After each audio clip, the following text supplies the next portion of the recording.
اگلی ہیڈنگ رسول اللہ صلی اللہ علیہ وآلہ وسلم کا عقیقہ۔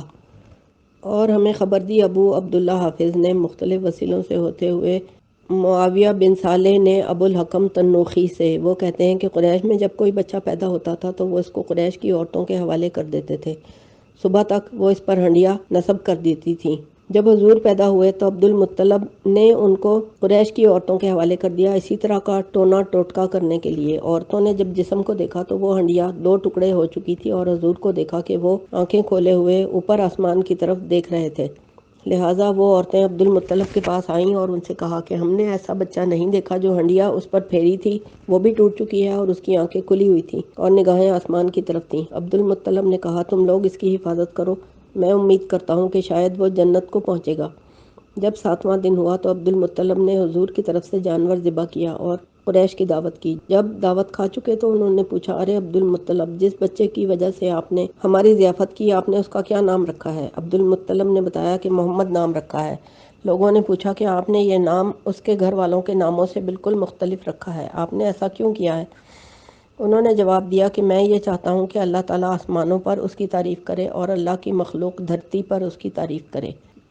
نمبر 10، ہمیں خبر دی ابو عبداللہ حافظ نے، وہ کہتے ہیں کہ مختلف وسیلوں سے ہوتے ہوئے عباس بن عبد المطلب سے، وہ کہتے ہیں کہ حضور ختنہ شدہ خوش و خرم پیدا ہوئے تھے۔ کہتے ہیں کہ ان کے دادا عبد المطلب کو آپ بہت اچھے لگتے تھے اور ان کے نزدیک ان کا ایک مقام اور مرتبہ قائم ہو گیا تھا، اور انہوں نے کہا تھا البتہ میرے اس بیٹے کی ایک شان اور خاص مرتبہ اور مقام قائم ہوگا۔ چنانچہ حضور کا واقعتاً ایک خاص مقام تھا۔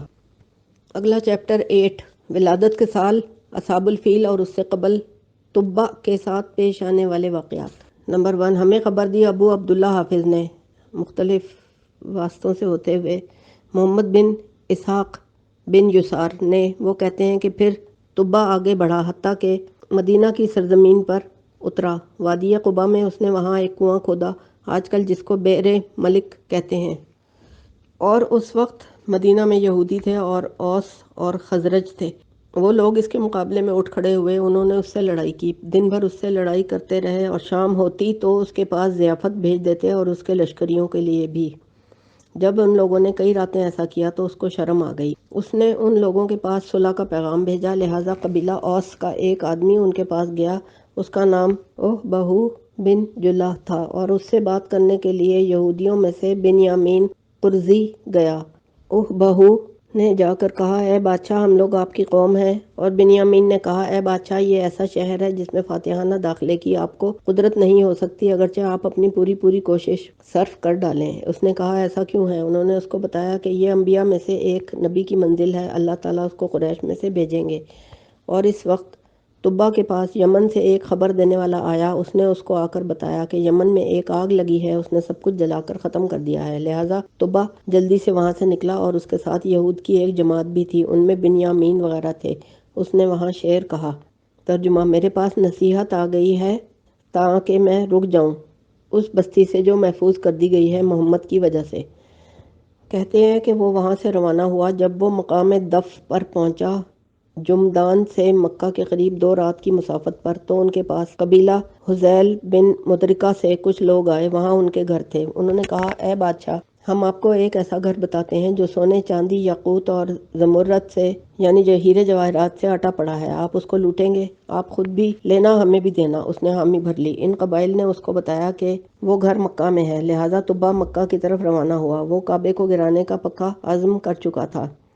اللہ تعالیٰ نے اس پر ایک تیز اور ٹھنڈی ہوا چلا دی جس نے اس کے ہاتھ پیر مفلوج کر دیے اور پورا جسم اکڑا دیا۔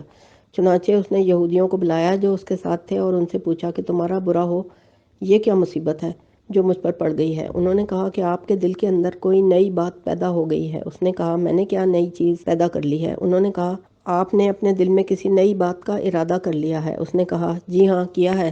پھر اس نے کعبۃ اللہ کو گرا دینے کا عزم کا تذکرہ کیا اور اس میں جو ہیرے جواہرات ہیں ان کو لوٹ کر لے جانے کا۔ ان لوگوں نے بتایا کہ بیت اللہ اللہ کا عزت والا گھر ہے، جس نے اس کو گرانے کا ارادہ کیا وہ ہلاک ہو گیا۔ اس نے پوچھا، ہلاک ہو جاؤ، آخر اس مصیبت سے چھٹکارے کا کیا طریقہ ہے جس میں میں پھنس گیا ہوں؟ انہوں نے اس کو بتایا کہ آپ بیت اللہ کے گرد طواف کرنے اور اس کو غلاف پہنانے اور اس کے لیے قربانی کرنے کا ارادہ پکا کر لیں۔ اس نے اپنے دل کو اس بات پر آمادہ کر لیا، لہٰذا اللہ نے اس کو چھوڑ دیا۔ اس کے بعد وہ چل کر مکے میں داخل ہوا اور بیت اللہ کا طواف کیا اور صفا مروہ کے درمیان دوڑیں لگائیں۔ پھر اس کو خواب دکھایا گیا کہ وہ بیت اللہ کو کپڑے پہنا ہے، چنانچہ اس نے بیت اللہ پر غلاف ڈالا اور مکے میں اس قربانی کرنے کی بات بھی بیان ہوئی ہے، اور یہ کہ اس نے لوگوں کو کھانا بھی کھلایا۔ اس کے بعد وہ یمن واپس لوٹ گیا اور قتل ہو گیا، اور اس کا بیٹا دوس قیصر کی طرف گیا۔ اس نے جا کر اس سے اپنی قوم کے خلاف استغاثہ کیا اس پر جو انہوں نے اس کے باپ کے ساتھ کیا تھا، اور قیصر نے ملک کے حبشہ نجاشی کی طرف لکھا۔ پھر نجاشی نے اس کے ساتھ 60,000 بھیجے اور ان پر روز بنامی شخص کو عامل مقرر کیا، یہاں تک کہ انہوں نے حمیر کو قتل کر دیا جس نے اس کے باپ کو مارا تھا۔ پھر صنعا میں داخل ہوئے اور اس کے مالک بن گئے اور یمن کے بھی مالک بن گئے۔ اگلی ہیڈنگ، یمن میں کعبہ نامی مکان۔ اور روزبہ کے اصحاب میں ایک آدمی تھا، اس کو ابرہہ بن اشرم کہتے تھے، وہ ابو یکسوم تھا۔ اس نے روزبہ سے کہا کہ میں اس معاملے کے لیے تم سے زیادہ بہتر ہوں، اور اس نے اسے مکر کے ساتھ قتل کر دیا اور نجاشی کو اس نے راضی کر لیا۔ پھر اس نے یمن میں ایک کعبہ بنایا اور اس میں سونے کے قبے بنائے اور اپنی مملکت والوں سے کہا کہ وہ اس کا حج کریں، اور اس نے اس کو بیت اللہ سے تشبیہ دی۔ چنانچہ ایک آدمی بنو ملکان کنانہ میں سے تھا اور وہ حمص میں سے تھا، وہ یمن جا پہنچا اور اس نے جا کر اس گھر میں پخانہ کر دیا۔ ابرہہ جب داخل ہوا اور اس نے اس میں یہ گندگی دیکھی تو پوچھا کہ کس نے میرے خلاف یہ جسارت کی ہے۔ اس کے اصحاب نے اس کو بتایا کہ بیت اللہ کے قریب رہنے والے لوگوں میں سے جہاں عرب حج کرتے ہیں ایک آدمی آیا تھا۔ اس نے پوچھا کہ کیا اس نے میرے خلاف یہ جسارت کی ہے؟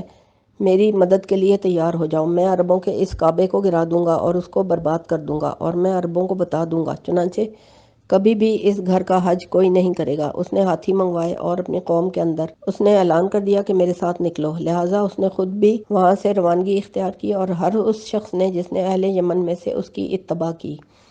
اکثر لوگ جنہوں نے اس کی اتباع کی تھی وہ اک تھے اور اشعری تھے اور مطعم، چنانچہ وہ جنگی اشعار گاتے ہوئے وہاں سے چلے۔ ترجمہ، بے شک یہ شہر کھایا ہوا ہے، یعنی ہلاک شدہ، اس کو اک اور اشری اور ہاتھی کھا جائیں گے۔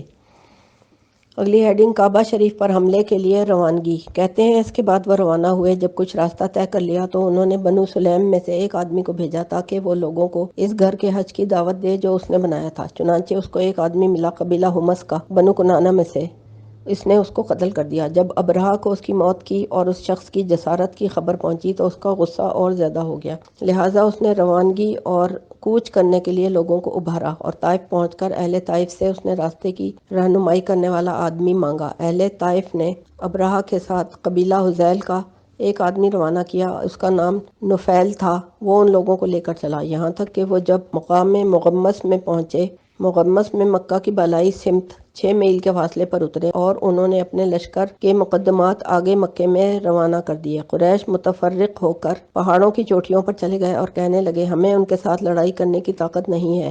مکے میں سوائے عبد المطلب بن ہاشم کے اور کوئی بھی نہیں رہ گیا تھا، لہٰذا عبد المطلب نے بیت اللہ کے دروازے کی چوکھٹوں سے پکڑا اور کھڑے ہو کر کہنے لگے۔ ترجمہ، اے اللہ، بے شک انسان اپنے سامان کی حفاظت کیا کرتا ہے، آپ بھی اپنی قوم اور جماعت کی حفاظت کریں، یا اپنے سامان کی حفاظت کریں، یعنی اپنے گھر کی حفاظت کریں۔ یہ لوگ اپنی صلیب کو غالب نہ کر دیں اور اپنی قوت و طاقت کو غالب نہ کر دیں۔ کل صبح آپ کی طاقت و قوت کے اوپر اگر آپ ان کو اور ہمارے کعبے کو بے یار و مددگار چھوڑ دیں تو پھر جو آپ بہتر سمجھیں۔ کہنا یہ چاہتے تھے کہ جو چیز آپ کے سامنے واضح ہے آپ ہمارے ساتھ وہ نہ کریں۔ اگلی ہیڈنگ، قریش کے اونٹ پکڑنا۔ اس کے بعد ابرہہ کے لشکریوں نے قریش کے مویشی پکڑ لیے تھے، ان میں 200 اونٹ عبد المطلب کے بھی تھے۔ جب عبد المطلب کو اس کی خبر پہنچی تو وہ ان لوگوں کے پاس گئے، اور ابرہہ کا ترجمان بنو اشریوں میں سے ایک آدمی تھا اور وہ پہلے سے عبد المطلب کو جانتا تھا۔ عبد المطلب جب پہنچے تو اس اشعری نے پوچھا کہ آپ کس کام سے آئے ہیں؟ انہوں نے کہا کہ آپ مجھے بادشاہ سے ملنے کی اجازت دلوا دیں۔ وہ اندر گئے اور جا کر کہا کہ اے بادشاہ، قریش کا سردار آپ کو ملنے کے لیے آیا ہے، وہ جو خوشحالی اور تنگ دستی دونوں حالتوں میں لوگوں کو کھلاتا ہے، آپ اس کو ملنے کی اجازت دے دیں۔ عبد المطلب جسیم اور جمیل آدمی تھے، اجازت ملی تو وہ اندر داخل ہوئے۔ جب ابو یکسوم نے اس کو دیکھا تو ان کو نیچے بٹھانا مناسب نہ سمجھا اور اپنے تخت پر ساتھ بٹھانا بھی مناسب نہ سمجھا، لہٰذا وہ خود نیچے اتر کر بیٹھ گئے زمین پر اور عبد المطلب کو ساتھ بٹھا لیا اور ان سے آنے کی وجہ دریافت کی تو انہوں نے کہا میرے آنے کا مقصد یہ ہے کہ آپ کے لشکریوں نے میرے 200 اونٹ قبضے میں لے لیے ہیں، وہ چھوڑ دیں۔ ابو یکسوم نے کہا اللہ کی قسم میں نے آپ کی شکل و صورت دیکھ کر آپ کو پسند کیا تھا، آپ مجھے اچھے لگے تھے، مگر آپ سے میں نے جب بات کی تو مجھے آپ سے بے رغبتی ہو گئی ہے۔ عبد المطلب نے پوچھا کیوں بادشاہ؟ اس نے کہا اس لیے کہ میں تمہارے کعبے کو گرانے آیا ہوں، وہ تمہارے سارے عرب کی عزت ہے اور وہ لوگوں میں تمہاری فضیلت ہے اور تمہارا لوگوں میں شرف ہے اور تمہارا دین اور دھرم ہے جس کی تم عبادت کرتے ہو، میں اس کو توڑنے آیا ہوں۔ ادھر آپ کے 200 اونٹ پکڑے گئے ہیں، میں نے آپ سے آپ کی حاجت پوچھی ہے تو آپ نے اپنے اونٹوں کی بات کی ہے اور آپ نے مجھ سے اپنے کعبے کی بات ہی نہیں کی۔ چنانچہ عبد المطلب نے اس سے کہا اے بادشاہ میں تو اپنے حال کے بارے میں آپ سے بات کروں گا، رہا یہ کعبہ اور یہ گھر اس کا مالک موجود ہے، وہ خود اس کی حفاظت کرے گا، مجھے اس کے بارے میں کوئی اختیار نہیں ہے۔ ابو یکسوم نے ان کا خیال کیا اور حکم دے دیا کہ عبد المطلب کے اونٹ اس کو واپس کر دیے جائیں۔ اگلی ہیڈنگ رہبروں کا توبہ کرنا اور واپس لوٹنا۔ اس کے بعد واپس آئے اور وہ رات انہوں نے تارے گن گن کر گزاری جیسے وہ ان سے ہم کلام ہیں، چنانچہ ان کے دلوں نے عذاب کو محسوس کر لیا تھا اور ان کا راستہ دکھانے والے رہبر ان کو چھوڑ کر حرم میں چلا آیا تھا، اور اشریوں نے عذاب کو محسوس کرتے ہوئے بادشاہ سے بے وفائی کر لی، انہوں نے اپنی تلواریں اور ترکش توڑ ڈالے اور اللہ کی بارگاہ میں انہوں نے اظہار براءت کر لیا اس بات سے کہ وہ کعبے کے گرانے میں ان کی مدد کریں۔ انہوں نے خوف کے عالم میں یہ بدترین رات گزاری، پھر وہ رات کے پچھلے حصے میں منہ اندھیرے اٹھے حملے کے لیے روانگی کرنے کے لیے۔ انہوں نے اپنے ہاتھیوں کو اٹھایا، سوچ رہے تھے کہ صبح ہی صبح مکے میں داخل ہو جائیں گے۔ انہوں نے بڑے ہاتھی کو مکے کی طرف متوجہ کیا تو وہ بیٹھ گیا، پھر انہوں نے اس کو مار مار کر اٹھانے کی کوشش کی تو وہ لیٹ گیا، برابر اس کی یہی حالت رہی یہاں تک کہ صبح ہو گئی۔ اس کے بعد لوگ اپنے ہاتھی کے پیچھے پڑ گئے، اس کو کہنے لگے تجھے اللہ کی قسم ہے کیا تو مکے نہیں جائے گا، اور اس کو قسمیں دینے لگے۔ وہ اپنے کان ہلا دیتا تھا گویا وہ منع کر رہا تھا، اور ہاتھی ان پر برہم ہو گیا تھا۔ جب انہوں نے اس کو زیادہ تنگ کیا تو انہوں نے اس کو یمن واپسی کی راہ پر اٹھا کر کھڑا کیا تو وہ واپسی کے لیے بھاگنے لگا۔ جب انہوں نے ان کو چلتے پھرتے دیکھا تو پھر اس کو کعبے کی طرف متوجہ کیا تو وہ دوبارہ بیٹھ گیا اور پھر زمین پر لیٹ گیا۔ یہ منظر دیکھ کر انہوں نے اس کو قسمیں دیں، وہ اپنے کانوں کو ہلانے لگا۔ جب انہوں نے اس کو زیادہ تنگ کیا تو وہ اٹھ کھڑا ہوا اور انہوں نے اس کو یمن کی طرف متوجہ کیا تو وہ بھاگنے لگا۔ یہ دیکھ کر انہوں نے اس کو پھر مکے کی راہ پر ڈالا، جب وہ پہلی جگہ پر آیا تو وہ پھر بیٹھ گیا۔ انہوں نے اس کو مارا تو وہ لیٹ گیا۔ وہ اسی ادھیڑ بن میں لگے ہوئے تھے کہ سورج کے طلوع ہونے کے ساتھ ساتھ ان پر پرندے ابھر کر آ گئے، سمندر کی طرف سے دھوئیں کے سیاہ بادلوں کی مانند پرندے نمودار ہوئے، دیکھتے ہی دیکھتے فضا میں چھا گئے۔ وہ ان کو کنکریاں مارنے لگے، ہر پرندے کی چونچ میں ایک پتھر تھا اور پنجوں میں ایک ایک پتھر، ایک پتھر مار کر گزر جاتا تو دوسرا آ جاتا، جہاں وہ پتھر گرتا سوراخ کر جاتا، پیٹ پر گرتا تو اس کو پھاڑ دیتا، ہڈیوں پر لگتا تو اس کے پار ہو جاتا تھا۔ یہ منظر دیکھ کر ابو یکسوم بادشاہ بدحواس ہو کر بھاگنے اور فرار ہونے لگا، اس کو بھی پتھر لگتے رہے۔ وہ جس سرزمین سے گزرتا تھا وہاں سے اس کی امید منقطع ہو جاتی تھی۔ اس حالت میں بھاگتے بھاگتے وہ یمن پہنچا، مگر اس کے جسم کا کوئی حصہ سلامت نہیں رہا تھا۔ جب وہاں پہنچا تو اس کا سینہ پھٹ گیا اور پیٹ چاک ہو گیا اور وہ ہلاک ہو گیا، اور قبیلہ مطعم اور قبیلہ حسم اور اشریوں نے جو براءت کا اظہار کر لیا تھا ان کو کوئی تکلیف نہ پہنچی۔ اس بارے میں جو انہوں نے شعر کہے اس کو بھی لوگوں نے نقل کیا ہے۔ عبد المطلب نے جنگی اشعار پڑھتے ہوئے کہا، اور وہ اہل حبشہ کے خلاف یہ بددعا کر رہے تھے، اے پروردگار میں ان کے بارے میں تیرے سوا کسی سے امید قائم نہیں کرتا، اے میرے رب تو ہی ان سے اپنے متاع کی حفاظت فرما، بے شک بیت اللہ کا دشمن تیرا بھی دشمن ہے، یہ بھی حقیقت ہے کہ بے شک وہ لوگ تیری طاقتوں پر غالب نہیں آ سکتے۔ آگے نوٹ دیا ہوا ہے، حضور کے دادا عبد المطلب کا ایمان اور اس پر یقین اور عقیدہ ملاحظہ فرمائیں، باوجود اس کے کہ وہ اسلام اور اس کی تعلیمات سے بے خبر تھے، اور ہمیں حدیث بیان کی ہے محمد بن عبداللہ حافظ نے بطور املا کے، مختلف وسیلوں سے ہوتے ہوئے اس نے ابن عباس سے، وہ فرماتے ہیں کہ ہاتھی والے آئے، جب وہ مکہ کے قریب ہوئے تو عبد المطلب آگے جا کر ان کو ملے اور ان کے بادشاہ سے کہا، آپ ہمارے پاس کیوں آئے ہیں؟ آپ اگر ہمارے پاس اپنا نمائندہ بھیج دیتے تو ہم خود آپ کے پاس آ جاتے، اور آپ جو کچھ ہم سے چاہتے ہم وہ بھی آپ کے پاس لے آتے۔ اس نے کہا کہ مجھے اس گھر کے بارے میں خبر ملی ہے کہ جو بھی اس میں داخل ہوتا ہے اس کو امان مل جاتی ہے، میں اس کے ساتھ بسنے والوں کو دہشت زدہ کرنے آیا ہوں اور اس کے امن کو تباہ کرنے آیا ہوں۔ عبد المطلب نے کہا کہ ہم آپ کو ہر وہ چیز دیں گے جو آپ کو چاہیے، بس آپ واپس چلے جائیے۔ اس نے کہا کہ نہیں، میں تو اس کے اندر داخل ہو کر دکھاؤں گا۔ وہ کعبے کی طرف بڑھتا چلا گیا اور عبد المطلب پیچھے ہٹتے چلے گئے۔ وہ پہاڑ کے اوپر جا کھڑے ہو گئے اور کہنے لگے کہ میں نہ تو اس گھر کی ہلاکت کے وقت یہاں موجود رہوں گا، نہ ہی یہاں کی آبادی کی تباہی کو دیکھوں گا۔ اس کے بعد انہوں نے دعائیہ اشعار کہے تھے۔ ترجمہ: اے اللہ، بے شک ہر اللہ کا ایک متاع ہوتا ہے، آپ بھی اپنے سامان کی حفاظت کیجیے۔ ان کی طاقت آپ کی طاقت پر ہرگز غالب نہیں آئے گی کبھی۔ اے اللہ، اگر اب اپنے گھر کی حفاظت نہ کریں گے تو پھر یہ ایسا امر ہے جو چاہیں آپ سو کریں۔ یہ دعا کرتے ہی سمندر سے بادلوں کی مانند پرندوں کا طوفان اٹھا اور دیکھتے دیکھتے ابابیل پرندے ان پر چھا گئے۔ چنانچہ ارشاد باری تعالیٰ ہے کہ پرندے ان پر سخت مٹی کے پتھر مار رہے تھے۔ ترمیہم بحجارۃ من سجیل، کہ پرندے ان پر سخت مٹی کے پتھر مار رہے تھے۔ فرمایا کہ پرندے ان پر لپکنے لگے، دیکھتے ہی دیکھتے انہوں نے کنکریوں کی بمباری سے ان کو کھائے ہوئے بھوسے کی مانند کر دیا۔ اگلی ہیڈنگ: پرندوں کا لشکر پر حملہ۔ مصنف فرماتے ہیں کہ میرے پاس اس بارے میں ایک اور طویل قصہ ہے جس کی اسناد منقطع ہے، مگر ہم نے جو کچھ ذکر کیا ہے وہ کافی ہے۔ ہمیں خبر دی ابو عبداللہ حافظ نے، وہ کہتے ہیں ہمیں مختلف واسطوں سے ہوتے ہوئے وہ عبداللہ بن عباس سے اس قول باری تعالیٰ کے بارے میں فرماتے ہیں کہ وہ ایسے پرندے تھے کہ ان کی سونڈ تو پرندوں کی سونڈ جیسی تھی مگر ان کے پنجے کتوں کے پنجے جیسے تھے۔ وَأَرْسَلَ عَلَيْهِمْ طَيْرًا أَبَابِيلَ تَرْمِيهِمْ۔ اور ہمیں حدیث بیان کی ہے ابو زکریا بن ابو اسحاق نے، مختلف واسطوں سے ہوتی ہوئی یہ حدیث ابن عباس سے، اس قول باری تعالیٰ کے بارے میں وہ کہتے ہیں کہ ایک کے پیچھے ایک آ رہے تھے تسلسل کے ساتھ، کعصفٍ مأکول، کہتے ہیں کہ اس سے مراد بھوسا ہے۔ اور ہمیں خبر دی ہے علی بن احمد بن عبدان نے، مختلف وسیلوں سے ہوتے ہوئے اس نے ابن مسعود سے اس قول باری کے بارے میں فرمایا کہ گروپ اور غول تھے پرندوں کے۔ ہمیں خبر دی ہے ابو نصر عمر بن عبدالعزیز بن محمد بن قتادہ نے، مختلف واسطوں سے ہوتے ہوئے حسین اکرمہ نے اس قول الہی کے بارے میں، کہتے ہیں کہ وہ پرندے تھے جو سمندر کی طرف سے اٹھے تھے، درندوں کی مانند ان کے سر تھے، وہ نہ کبھی اس سے قبل دیکھے گئے نہ بعد میں دیکھے گئے، گویا وہ عذاب والے پرندے تھے جو اس مہم کے لیے خاص سامنے لائے گئے تھے۔ انہوں نے ان لوگوں کی چمڑیوں پر چیچک کی مثل نشان چھوڑے تھے۔ یہ پہلا موقع تھا جب چیچک دیکھی گئی تھی۔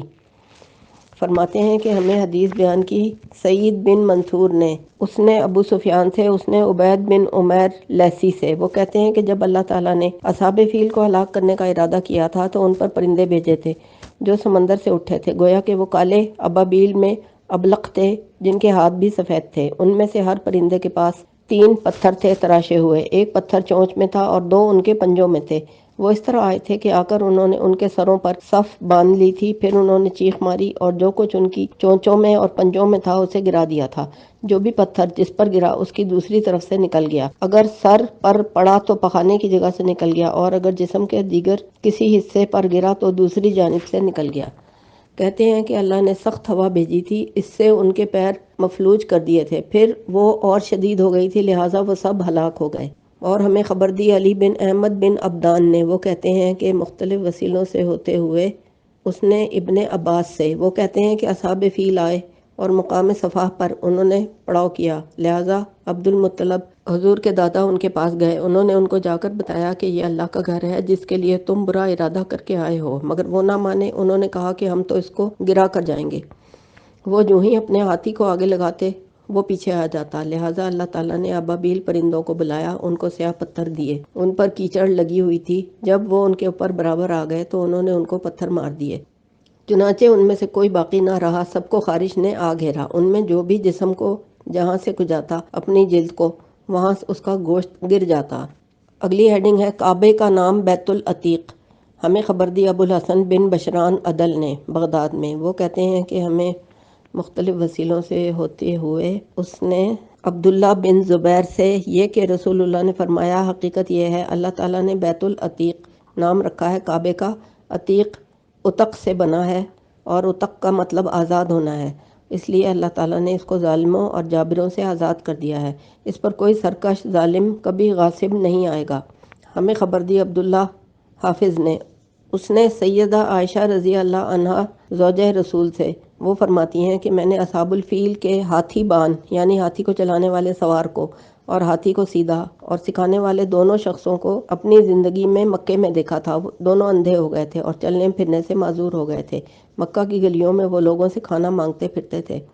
اگر یہ خبر صحیح ہو تو یہ توجیہ کریں گے کہ اللہ نے ان کو لوگوں کی عبرت کے لیے زندہ رکھ چھوڑا ہوگا۔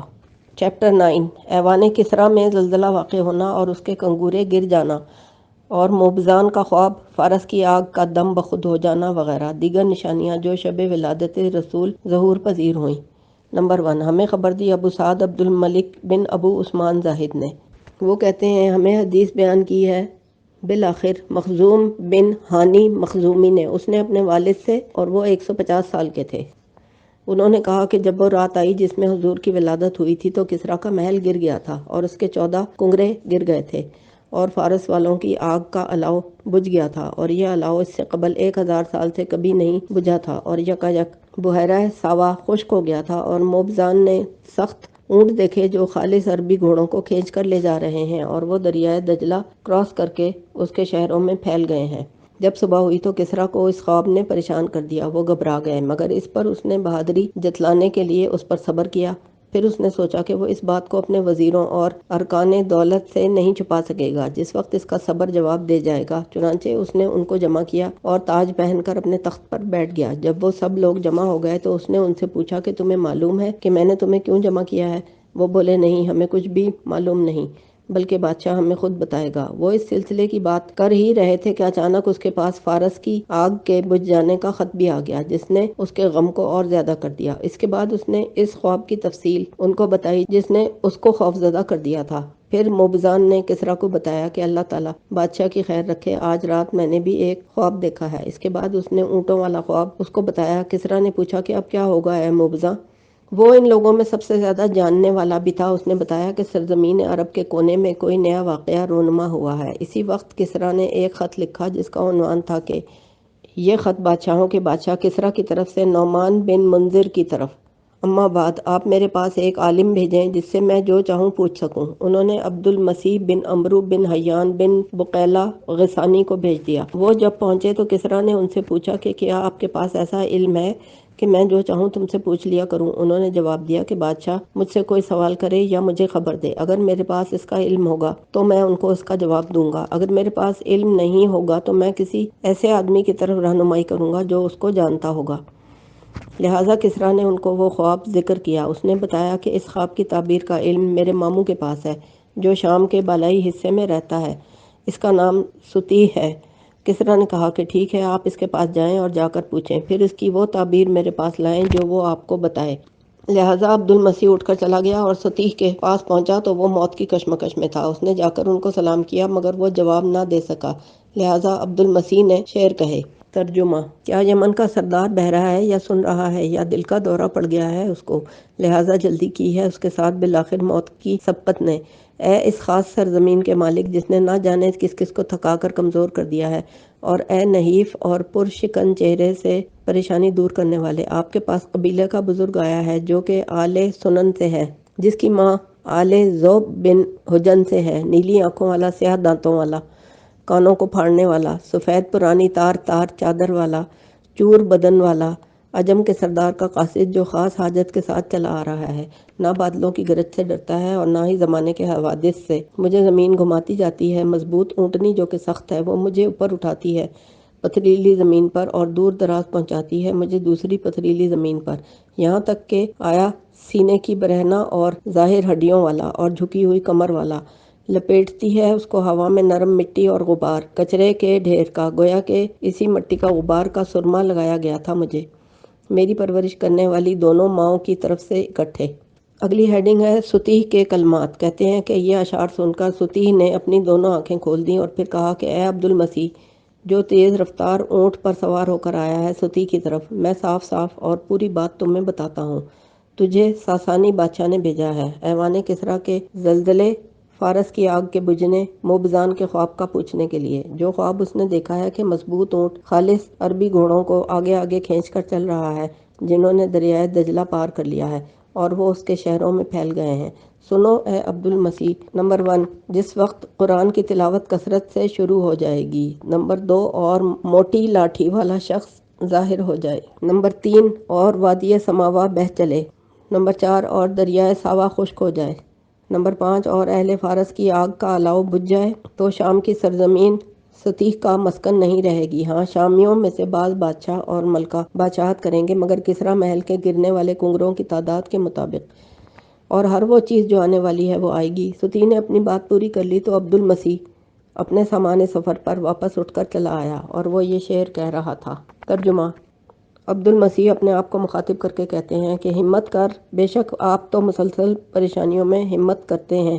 آپ کو حالات کی تفریق اور تغیر ہرگز غمگین نہ کرے۔ اگر بنو ساسان کی حکومت شام میں ہو بھی گئی تو جلدی ہی کوئی اور حکومت قائم ہو جائے گی۔ بے شک یہی زمانوں کا دستور ہے۔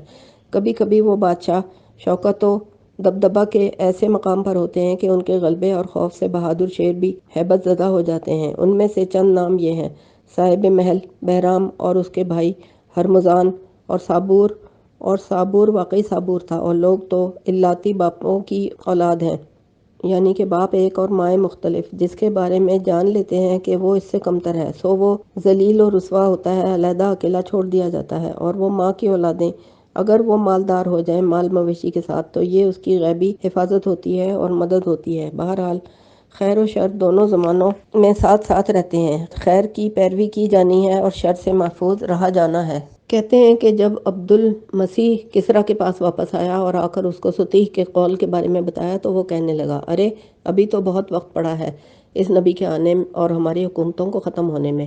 ہم میں سے ابھی تو 14 بادشاہ آنے ہیں، اس دوران نہ جانے کیا کیا امور واقع ہوں گے۔ چنانچہ خدا کا کرنا ایسا ہوا کہ ان میں سے صرف 4 سال کی مدت میں 10 بادشاہ گزر گئے، اور باقی 4 بھی حضرت عثمان غنی کی شہادت تک پورے ہو گئے۔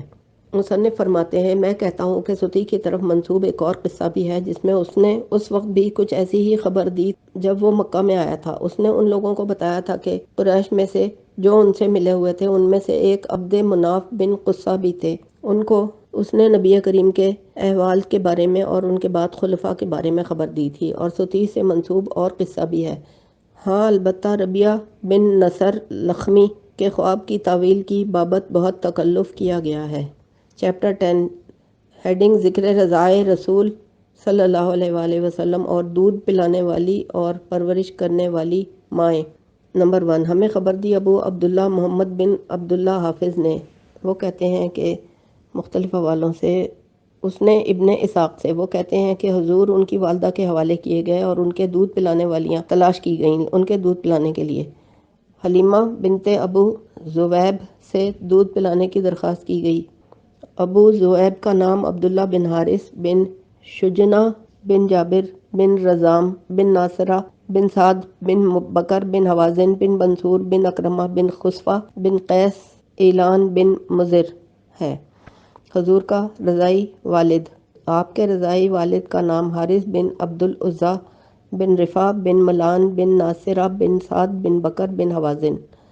حضور کے رضائی بہن بھائی، ہیڈنگ عبداللہ بن حارث، انیسہ بنت حارث، حذیفہ بنت حارث، اس کا نام شیمہ ہے، یہی نام ان کا مشہور ہو گیا تھا، وہ اپنی قوم میں اسی نام سے معروف تھیں۔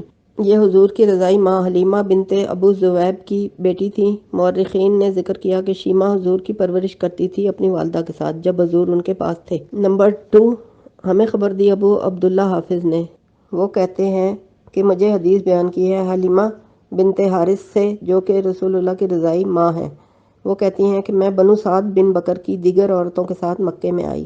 ہم لوگ دودھ پینے والے بچوں کی تلاش میں نکلے تھے جو ہمیں دودھ پلانے کے لیے دیے جائیں، اور یہ سال قحط سالی کا سال تھا۔ میں اپنی گدھی پر سوار ہو کر آئی تھی، سفید رنگ کی تھی اور وہ سواری اٹھانے سے تھکی ہوئی تھی، اور ہمارے ساتھ ہمارا چھوٹا بچہ بھی تھا اور ہماری ایک اونٹنی بھی تھی جس سے ایک دودھ کا قطرہ بھی نہ آتا تھا۔ ہم رات بھر سوئے بھی نہیں تھے اپنے بچے کے ساتھ، میرے سینے میں اتنا دودھ ہی نہیں تھا جس سے وہ شکم سیر ہو کر پی لے، اور ہماری اونٹنی کے پاس بھی دودھ نہیں تھا جس سے ہم اس کو غذا مہیا کرتے، لہٰذا ہم لوگ مکہ میں آئے۔ اللہ کی قسم، ہم عورتوں میں سے ہر عورت کے لیے حضور پیش کیے گئے مگر سب نے انکار کر دیا۔ جب یہ کہا جاتا کہ یہ بچہ یتیم ہے تو ہم اس کو چھوڑ دیتے تھے، ہم یہ کہتے تھے کہ اس کی ماں ہمیں کیا دے گی، کیونکہ ہم بچوں کے باپ سے معاونت کی امید کرتے تھے۔ ماں تو ہمارے ساتھ کوئی تعاون نہیں کر سکتی تھی۔ اللہ کی قسم میرے علاوہ جتنی عورتیں تھیں سب نے، میری سہیلیوں نے کوئی نہ کوئی بچہ اٹھا لیا تھا۔ مجھے تو محمد کے سوا کوئی بچہ ہی نہ ملا دودھ پلانے والا۔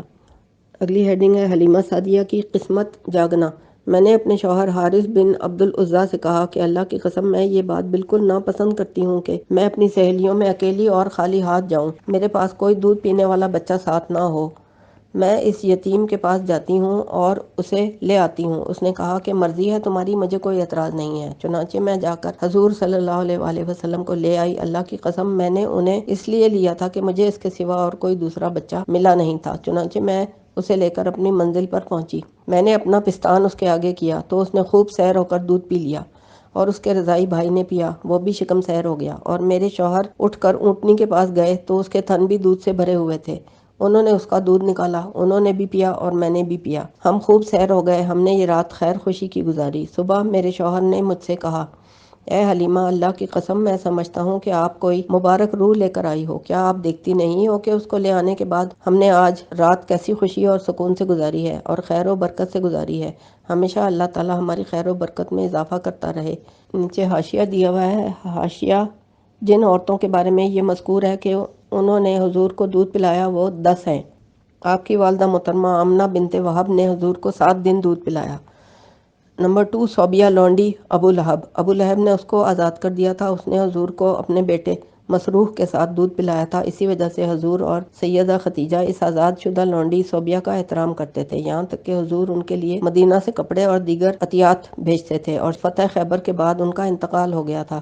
اس کے بعد حضور نے اس کے بیٹے مسروح کا دریافت کیا تو پتہ چلا کہ اس کا بھی انتقال ہو چکا ہے۔ پھر اس کے قرابت داروں کا پوچھا تو کہ معلوم ہوا کہ کوئی بھی ان میں سے باقی نہیں ہے۔ نمبر 3، قبیلہ بنو سعد کی خاتون حلیمہ سعدیہ۔ نمبر 4، خولہ بنت منذر ام بردہ انصاریہ۔ بعض مورخین نے ذکر کیا ہے کہ انہوں نے بھی حضور کو دودھ پلایا تھا، مگر ابن سعد مورخ کے بقول اس نے حضور کے بیٹے ابراہیم کو دودھ پلایا تھا، یہی صحیح ہے۔ نمبر 5، ام ایمن برقہ۔ اس کو مورخ قرطبی نے ذکر کیا ہے اور مشہور یہ ہے کہ وہ پرورش کرنے والیوں میں سے ہے، دودھ پلانے والیوں میں سے نہیں۔ 6، 7 اور 8 مورخ قرطبی نے ذکر کیا ہے کہ بنو سلیم کی 3 عورتوں کے پاس حضور گزارے گئے اور آپ نے ان کا دودھ پیا تھا۔ نمبر 9، ام فروہ۔ اس کو مستغفری نے ذکر کیا ہے۔ نمبر 10، حلیمہ بنت ابو زویب بن عبداللہ بن رزام بن ناصرہ۔ جو ہی ہم اپنے شہروں کی طرف روانہ ہوئے اور ہماری گدھی نے اتنی مسافت طے کی جتنا کہ گدھے بھی طے نہیں کر سکتے، یہاں تک کہ میری سہیلیاں کہنے لگیں، ارے حلیمہ، کیا یہ وہی گدھی نہیں ہے جس پر آپ ہمارے ساتھ آئی تھی؟ میں نے کہا ہاں یہ وہی ہے۔ وہ کہتی ہیں اللہ کی قسم اس کی تو حالت ہی بدل گئی ہے۔ اسی حال میں ہم لوگ بنو سعد کی زمینوں پر پہنچے۔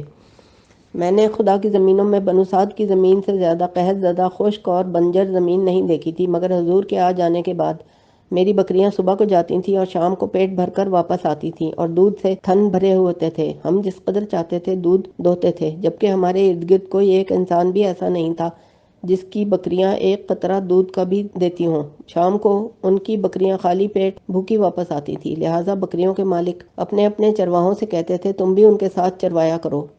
لہٰذا وہ اپنی بکریاں میری بکریوں کے ساتھ چراتے جہاں وہ چرتی تھیں، مگر پھر بھی وہ اپنی بکریاں شام کو بھوکی واپس لاتے تھے۔ دودھ کا ایک قطرہ نہیں ہوتا تھا اور میری بکریاں جب شام کو آتی تو پیٹ بھرے ہوتے اور دودھ ٹپک رہا ہوتا تھا۔ ہم جتنا چاہتے تھے دودھ نکالتے تھے۔ ہمیشہ اللہ ہمیں برکتیں دکھاتا رہا اور ہم ان کو سمجھتے رہے، یہاں تک کہ حضور 2 سال کے ہو گئے اور حضور تیزی کے ساتھ جوان ہوتے گئے، عام لڑکوں کی طرح نہیں تھے۔ جب 2 سال کو پہنچے تو ایک سخت جان لڑکے تھے۔ ہم ان کو ان کی ماں کے پاس لے آئے، مگر ہم دینے میں بہت بخیل تھے، اس لیے ہم نے ان کی برکتیں دیکھ لی تھیں۔ اگلی ہیڈنگ، رسول اللہ واپس بنی سعد میں۔ جب حضور کو ان کی والدہ نے دیکھ لیا تو ہم نے ان سے کہا، اے دودھ پلوانے والی محترمہ، ہمیں رخصت دیجیے، ہم اپنے بیٹے کو 1 سال اور واپس لے جا کر اپنے پاس رکھ لیں، ہمیں اس پر مکہ کی وبا کا خطرہ ہے۔ اللہ کی قسم ہم برابر اس بات پر اصرار کرتے رہے، یہاں تک کہ آپ کی والدہ نے کہا اچھا ٹھیک ہے لے جائیے۔ اس طرح انہوں نے حضور کو ہمارے ساتھ چھوڑ دیا۔ ہم نے ان کو 2 یا 3 ماہ اپنے بیچ میں ٹھہرایا تھا کہ ایک دن وہ اپنے رضائی بھائی کے ساتھ ہمارے گھروں کے عقب میں بکری کے بچوں کے ساتھ کھیل رہے تھے کہ ان کا بھائی گھبرایا ہوا ہمارے پاس آیا اور بتانے لگا کہ 2 آدمی آئے، انہوں نے سفید کپڑے پہنے ہوئے تھے، انہوں نے ہمارے قریشی بھائی کو لٹا دیا ہے اور انہوں نے اس کے پیٹ کو چاک کر دیا ہے۔ یہ سنتے ہی میں اور اس کے ابو گھبرا کر اس کی طرف بھاگے، مگر ہم نے انہیں وہاں کھڑے ہوئے پایا۔ ان کا چہرہ دمک رہا تھا۔ اس کے ابو نے جا کر اس کو سینے سے لگایا اور پوچھنے لگے، اے بیٹا آپ کو کیا ہوا ہے؟ حضور نے بتایا کہ میرے پاس 2 آدمی آئے تھے، انہوں نے سفید کپڑے پہنے ہوئے تھے، انہوں نے مجھے پکڑ کر لٹا دیا، پھر میرے پیٹ کو انہوں نے چاک کر دیا، پھر انہوں نے اس میں سے کوئی چیز ڈھونڈ کر نکالی اور اسے پھینک دیا، پھر میرے پیٹ کو انہوں نے دوبارہ ایسے کر دیا جیسے پہلے تھا، لہٰذا ہم حضور کو اپنے ساتھ اندر لے آئے۔ ان کے ابو کہنے لگے، اے حلیمہ مجھے خطرہ ہو رہا ہے کہ کہیں اس کو کوئی مصیبت نہ پہنچ جائے، میرے ساتھ چلو، ہم اس کو اس کے گھر والوں کے پاس پہنچا کر آتے ہیں اس سے پہلے کہ اس پر کچھ ظاہر ہو جائے۔ حلیمہ کہتی ہیں کہ ہم لوگوں نے یوں حضور کو اٹھایا اور ان کی امی کے پاس پہنچ گئے۔ انہوں نے ہمیں ان کے ساتھ دیکھا تو دیکھ کر پریشان ہو گئیں کہ خیریت تو ہے، کیسے لے آئے ہو؟ تم تو اس کے رکھنے پر حریص تھے۔ ہم نے کہا کہ نہیں، قسم ہے اللہ کی، ہے دودھ پلوانے والی ماں، اللہ تعالیٰ نے خیریت کے ساتھ ہم سے اس کو واپس اپنے گھر والوں کے پاس پہنچا دیا، ہم نے وہ اپنی ذمہ داری پوری کر دی ہے جو ہمارے ذمہ تھی۔ ہم نے کہا کہ ہمیں اس کے ضائع ہونے اور اس کے ساتھ کچھ ہو جانے کا ڈر لگا تو ہم نے چاہا کہ ہم اس کو اس کے گھر والوں کے حوالے کر دیں۔ وہ کہنے لگیں کہ کیا ہوا، اس کو سچ سچ بتا دو اپنا معاملہ۔ انہوں نے ہمیں نہیں چھوڑا حتیٰ کہ ہم نے ان کو پوری خبر بتا دی۔ ان کی والدہ نے پوچھا کہ کیا تم اس پر شیطان کا خطرہ یعنی کسی جن کا خطرہ محسوس کرتی ہو؟ کہنے لگیں، اللہ کی قسم ہے ہرگز ایسا نہیں ہو سکتا، کسی جن کے لیے اس پر کوئی چارہ نہیں ہے، میرے اس بیٹے کی ایک خاص شان ہوگی، کیا میں تمہیں نہ بتا دوں جیسے اس کی خبر ہے؟ ہم نے کہا کہ ضرور بتائیے۔ فرمایا کہ میں جب ان کے ساتھ حاملہ تھی تو میں نے خواب میں دیکھا تھا، گویا کہ مجھ سے ایک روشنی نمودار ہوئی ہے جس کے لیے شام کے محلات روشن ہو گئے ہیں۔ پھر جب پیدا ہو چکے تھے تو تمام بچوں کی طرح نہیں ہوئے تھے، بلکہ دونوں ہاتھ زمین پر رکھ کر سر کو اوپر اٹھائے ہوئے تھے۔